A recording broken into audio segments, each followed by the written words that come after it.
Hello दोस्तों, बेदर्दी classes में आपका एक बार फिर से स्वागत है दोस्तों। आइए हम और आप मिलकर दोस्तों करेंट अफेयर्स को पकड़ कर धुआं धुआं कर देंगे दोस्तों, धुआं धुआं करेंगे। चलिए, पहला क्वेश्चन क्या कहता है, गौर फरमाइएगा आप लोग। क्या कह रहा है, भारत ने इजरायल और हमास संघर्ष क्षेत्र में भारतीय नागरिक को निकालने के लिए कौन सा ऑपरेशन चलाया जा रहा है दोस्तों। तो ऑपरेशन चलाया जा रहा है अजय जो वहाँ पर फंसा हुआ है दोस्तों, भारत और हम फिलिस्तीन में उसे निकालने के लिए दोस्तों अभियान चलाया गया। कौन सा दोस्तों ऑपरेशन है, कौन, अजय। चलिए देखते हैं इसके बारे, जानते हैं दोस्तों। कह रहा, भारत ने इजराइल हमास संघर्ष क्षेत्र से भारतीय नागरिकों को निकालने के लिए ऑपरेशन अजय लॉन्च किया है। इस ऑपरेशन में उन भारतीय नागरिकों को वापस लाया जाएगा जो आना चाहते हैं। विदेश मंत्रालय ने 24 घंटे कंट्रोल रूम स्थापित किया है इस स्थिति की निगरानी के लिए कि वहाँ पर क्या चल रहा है, ठीक है कि नहीं दोस्तों। कह रहा है, भारत के प्रतिनिधित्व कार्यालय ने 24 घंटे की आपातकालीन हेल्पलाइन भी स्थापित किया है। रामल्ला एक फिलिस्तीन शहर है दोस्तों, जो फिलिस्तीन राज्य की वास्तविक प्रशासनिक राजधानी के रूप में भी जाना जाता है। वहाँ से भी लाने का अभियान चलाया गया है दोस्तों। चलिए, क्या कह रहा, कुछ ऑपरेशन जो लॉन्च किया गया था दोस्तों उसके बारे जान लेते हैं। कह रहा है, ऑपरेशन स्वॉर्ड ऑफ आयरन जो अभी इजराइल हमास के खिलाफ इजराइल दोस्तों हमास के खिलाफ चला रहा है दोस्तों।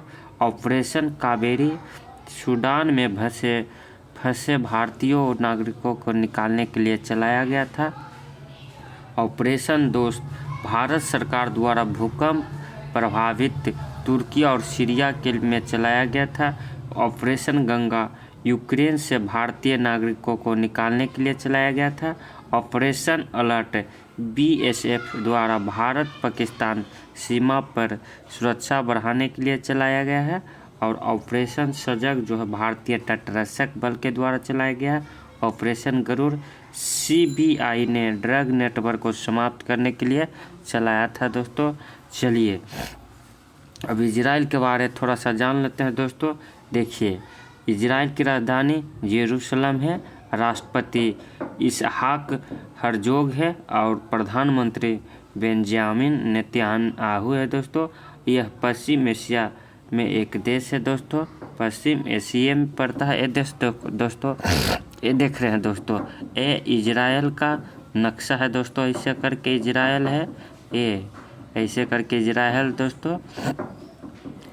और ये छोटा सा ये दिखाई दे रहा है दोस्तों, ये है दोस्तों गाजा पट्टी यानी कि फिलिस्तीन, यहीं पर चल रहा है युद्ध दोस्तों। यहीं से हमास के आतंकवादी ने इजराइल पर बम बरसाना शुरू किया था दोस्तों रॉकेट के द्वारा।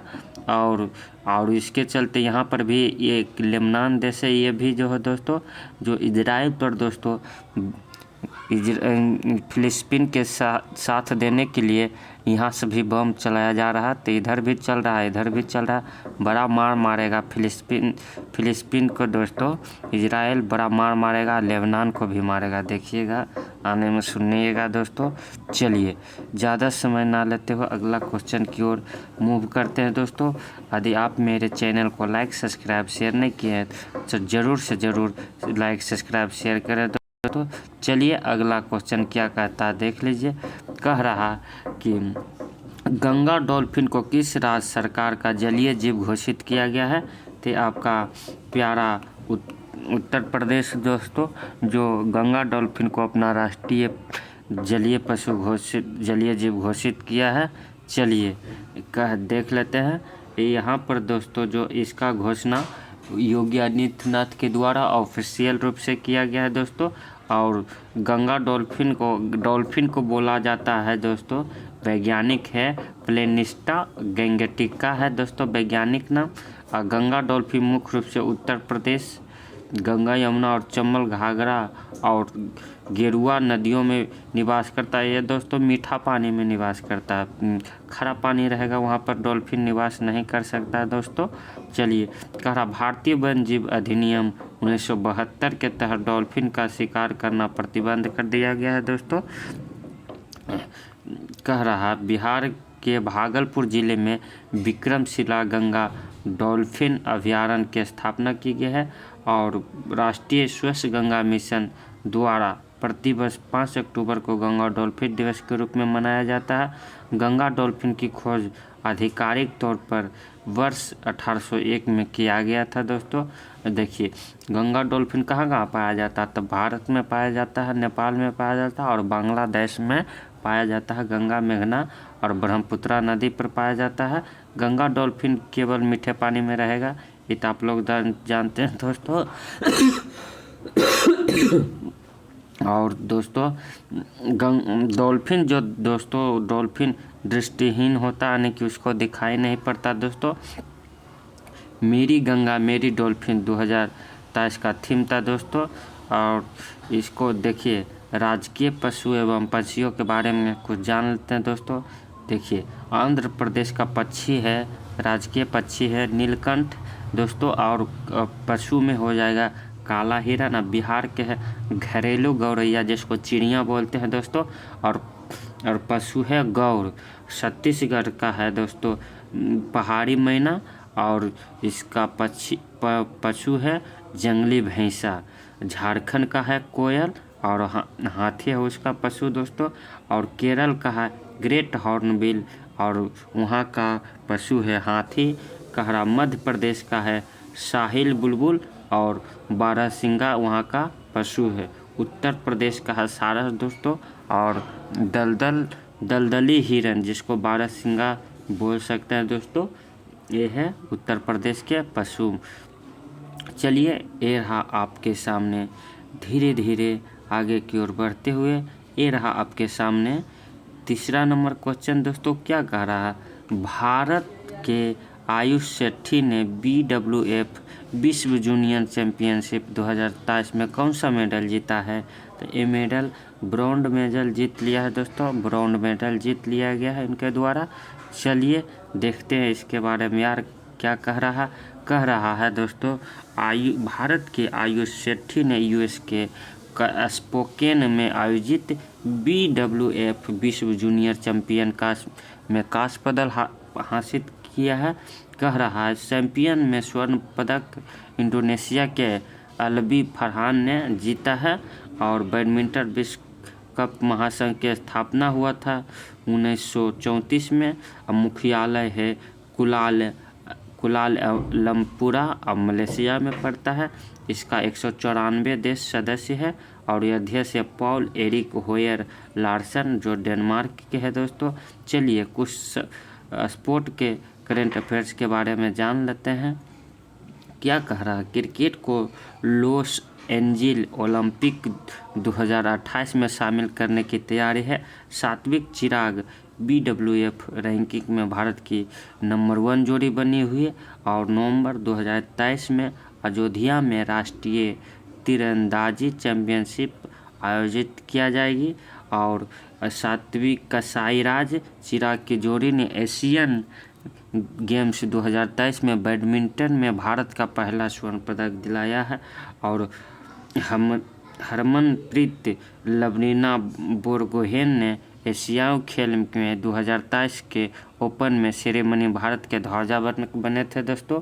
और सूरेड फर्म इंग्लैंड और वेल्स के पुरुष में प्रथम श्रेणी क्रिकेट में एम्पायर के रूप में पहली बार महिला बनी है। कह रहा है क्वेश्चन नंबर 4 क्या कह रहा है, आप लोग जरूर गौर फरमाइएगा दोस्तों। कह रहा है कैबिनेट ने किस स्वायत्त संस्था की स्थापना को मंजूरी दी है, तो ये दिया है दोस्तों किसका, तो मेरी युवा भारत को दिया है दोस्तों। स्वायत्त संस्था ने मंजूरी दिया है। कह रहा देखिए, ये मेरा युवा भारत के अभियान को कैबिनेट मंत्री ने इसका श्रेष्ठता में रखा है दोस्तों। और प्राथमिक इसका उद्देश्य है कि युवाओं के विकास हेतु सरकार का प्लेटफॉर्म बनाना है, जहां पर अपना जो दोस्तों प्रतिभूति का प्रतिपादन कर सके। यह युवा विकास के लिए प्रौद्योगिकी द्वारा संचालित एक व्यापक सक्षम तंत्र के रूप में काम करेगा दोस्तों। कह रहा है यह कार्यक्रम सरकार का ध्यान युवाओं के नेतृत्व वाले विकास पर केंद्रित करने में मदद मिलेगा। मेरा युवा भारत 31 अक्टूबर 2023 को राष्ट्रीय एकता दिवस पर लॉन्च किया जाएगा दोस्तों। चलिए कुछ महत्वपूर्ण करंट अफेयर्स को जान लेते हैं। पर्यटन मंत्रालय ने नई दिल्ली में पाटा ट्रैवल मार्ट 2023 का उद्घाटन किया है। और तेलंगाना में राष्ट्रीय हल्दी बोर्ड का गठन किया जाएगा। और दिल्ली में प्रदूषण से निपटने के लिए सीएम केजरीवाल ने 15 पॉइंट का विंटर एक्शन प्लान जारी किया है। और केंद्र सरकार ने अरुणाचल प्रदेश और नागालैंड में 6 माह के लिए AFSPA को बढ़ाया है। ग्रीन हाइड्रोजन से चलने वाली भारत की पहली बस का अनावरण नई दिल्ली में किया गया है। और भारत का पहला लाइट हाउस महोत्सव का आयोजन गोवा में हुआ है। चलिए ये रहा आपके सामने 5वां नंबर क्वेश्चन। क्या कह रहा है दोस्तों कि फोर्ब्स की भारत के 100 सबसे अमीर लोगों की सूची में पहले स्थान पर कौन है? तो पहले स्थान पर है दोस्तों मुकेश अंबानी है, जो पहले स्थान पर है दोस्तों।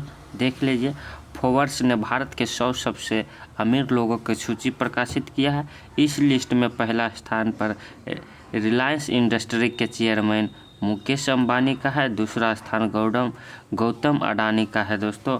फोर्ब्स के मुताबिक सभी 100 लोगों की कुलपति जो है दोस्तों 799 बिलियन डॉलर का है। अभी हाल ही में हुरून इंडिया रिसर्च ने भी जारी की है। इस लिस्ट में भी मुकेश अंबानी को पहला स्थान दिया गया है दोस्तों। इस स्थिति में भी मुकेश अंबानी को पहला स्थान दिया गया है। चलिए देखते हैं दोस्तों अगला क्वेश्चन की ओर। क्या कह रहा अगला क्वेश्चन? कह रहा नहीं दोस्तों, देख लेते हैं टॉप 5 अमीरों का नाम दोस्तों। तो टॉप 5 अमीरों में है मुकेश अंबानी और गौतम अडानी दूसरे स्थान पर, और तीसरे स्थान पर है दोस्तों शिव नादर, और चौथा पर है सावित्री जिंदल और राधिकिशन अदवानी है दोस्तों। दमानी है दोस्तों, राधा किशन दमानी है दोस्तों।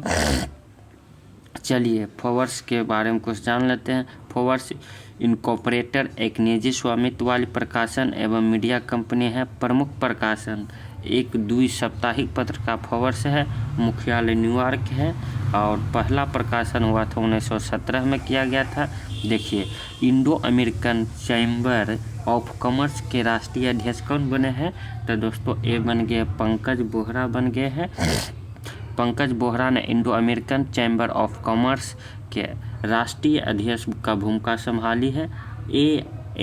IACC भारत में 14 कार्यशालाओं और अमेरिका में 27 भागीदारी संगठनों के साथ भारत और अमेरिका के बीच द्विपक्षीय व्यापार और निवेश को बढ़ावा देने का कार्य करता है। अमेरिका भारत का सबसे बड़ा व्यापारिक भागीदारी बनकर उभर गया है दोस्तों। चलिए कह रहा हाल में नियुक्त किया गया महत्वपूर्ण पद देखते हैं दोस्तों। क्या कह रहा? गोकुल सुब्रमण्यम को इंटेल इंडिया के अध्यक्ष के रूप में बनाया गया है। और गोपाल बागले को ऑस्ट्रेलिया में भारत के उच्चायुक्त मदन लाल रैगर को कांगो गंजात में भारत के राजदूत के रूप में बनाया गया है। ऋतिक रोशन को मोबी के ब्रांड एम्बेसडर बनाया गया है। राहुल द्रविड़ जो है BPCL के ब्रांड एम्बेसडर है। और PR Seshadri south Indian bank के MD and CEO बन गए हैं। मनोज यादव जो है दोस्तों RPF के महानिर्देशक बन गए हैं। और देवेश उत्तम जो है लिथुआनिया में भारत के राजदूत बने हैं। चलिए क्वेश्चन नंबर आपको लेकर चलते हैं 7 पर। क्या कह रहा? भारत सरकार ने स्वतंत्र अनुसूचित जनजाति आयोग की स्थापना की है। तो कौन राज किया है दोस्तों? तो महाराष्ट्र सरकार ने दोस्तों, जो वहाँ के मुख्यमंत्री CM एकनाथ शिंदे जी ने दोस्तों केंद्र सरकार के तर्ज पर अनुसूचित जाति आयोग की स्थापना की मंजूरी दी है। यह एक वैधानिक निकाय होगा। मुंबई में हुई राज्य जनजाति सलाहकार परिषद की बैठक में प्रस्ताव को मंजूरी दे दी गई। यहाँ पर दोस्तों लेक लड़की यानी प्यारी बेटी योजना महाराष्ट्र सरकार द्वारा शुरू किया गया है। महाराष्ट्र को जो दोस्तों स्थापना 1 मई 1960 को हुआ है और राजधानी मुंबई है। अभी वर्तमान में CM एकनाथ शिंदे जी हैं और रमेश बैस राज्यपाल है। अब विधानसभा की 78 सीटें हैं, जबकि विधान परिषद के 78 है दोस्तों, सॉरी। अब विधानसभा की 288 सीटें हैं, राज्यसभा की 19 सीटें हैं, लोकसभा के 48 सीटें हैं दोस्तों। कह रहा देखिए, तो हो गया दोस्तों। चलिए अगला क्वेश्चन की ओर लेकर चलते हैं। क्वेश्चन नंबर 8, क्या कहा किसके द्वारा लिखित पुस्तक the book of life my dance with Buddha for success launch की गई है? ये दोस्तों विवेक अग्निहोत्री के द्वारा लॉन्च किया गया है दोस्तों। द कश्मीर फाइल के निर्देशक भी इन्हीं ने किया था दोस्तों। और अपनी नवीनतम पुस्तक the book of life my dance with Buddha for success की लॉन्च की है। इन्होंने दोस्तों 2023 में एक केमिकल ड्रामा फिल्म बनाया था जिसका नाम था द वैक्सीन फॉर वार का भी निर्देशन किया था दोस्तों। चलिए 2023 में की प्रमुख पुस्तकें के बारे में जानते हैं, कौन किस पुस्तक को लिखा था दोस्तों। तो रंजीत प्रताप जो है the age the wheels turns लिखा है। Neeraj Chaudhary how prime minister decide, और विजय डर्रा जो है दोस्तों रिंग साइड लिखा है। और रूपा पाई जो है दोस्तों द योग सूत्र फॉर चिल्ड्रेन लिखा है। रस्किन बॉन्ड जो है दोस्तों द गोल्डन ईयर्स लिखा है। अमिताभ घोष दोस्तों स्मोक एंड एसेज लिखा है। शांतनु गुप्ता जो है दोस्तों अजय टू योगी आदित्यनाथ लिखा है। चलिए आपके सामने प्रस्तुत रहा 9 नंबर क्वेश्चन क्या कहता है? कह रहा डिजिटल प्रौद्योगिकी क्षेत्र में सहयोग पर भारत और किस देश में समझौता हुआ? तो फ्रांस के साथ हुआ दोस्तों। डिजिटल प्रौद्योगिकी क्षेत्र में बढ़ावा देने के लिए भारत और फ्रांस के बीच जो ज्ञापन पर मंजूरी दिया गया है। इसका उद्देश्य है डिजिटल से संबंधित सूचनाओं के सहयोग और आदान प्रदान को बढ़ावा देना। भारत और फ्रांस जो है दोस्तों डिजिटल इकोसिस्टम और सहयोग को बढ़ावा देने का कार्य कर रहा है।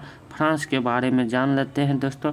फ्रांस की राजधानी हुई पेरिस और राष्ट्रपति है मैनुअल मैक्रोन और प्रधानमंत्री है एलिजाबेथ बोर्न दोस्तों। चलिए इंटरनेशनल करंट अफेयर्स के बारे कुछ जान लेते हैं। श्रीलंका जो है दोस्तों हिंद महासागर रिम एसोसिएशन का अध्यक्ष बने हुए हैं। हमास के अचानक हमले के बाद इजराइल ने अपने ऑपरेशन आयरन स्वर्ड शुरू कर दिया है। यूरोपीय संघ ने ग्रीन वॉशिंग से निपटने के लिए दुनिया के पहले ग्रीन बॉन्ड मानकों को मंजूरी दी है। IMF और विश्व बैंक 50 वर्षों में पहली बार अफ्रीका में बैठक आयोजित की है। यह बैठक मोरक्को में आयोजित की जाएगी। और बांग्लादेश को रूपपुर परमाणु ऊर्जा संयंत्र के लिए रूसी यूरेनियम प्राप्त होता है। और डॉक्टर मोहम्मद मुइजू ने मालदीव के राष्ट्रपति चुनाव जीत लिया है। चलिए इसी अगला क्वेश्चन 10 नंबर दोस्तों ये रहा आपके सामने। करा हर साल अंतर्राष्ट्रीय आपदा जोखिम न्यूनीकरण दिवस कब मनाया जाता है? तो 13 अक्टूबर को दोस्तों अंतर्राष्ट्रीय आपदा जोखिम न्यूनीकरण दिवस मनाया जाता है। देखिए अंतर्राष्ट्रीय आपदा जोखिम न्यूनीकरण दिवस हर दिवस 13 अक्टूबर को मनाया जाता है। इस दिन का उद्देश्य जोखिम जागरूकता और आपदा न्यूनीकरण की वैश्विक संस्कृति को बढ़ावा देना है। इस वर्ष की शुरुआत 1989 में संयुक्त राष्ट्र द्वारा किया गया था। और 2023 का थीम है लचीले भविष्य के लिए असमानता से लड़ना। चलिए इसी शब्दों के साथ मैं अपनी वाणी को विराम देता हूं दोस्तों। जय हिंद, जय भारत, वंदे मातरम।